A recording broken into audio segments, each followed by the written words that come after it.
নমস্কার। আজ কল্লোলের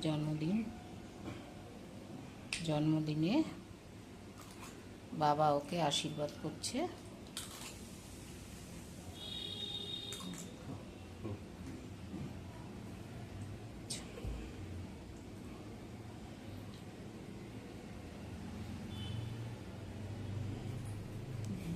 জন্মদিনের মেনুতে কি কি হয়েছে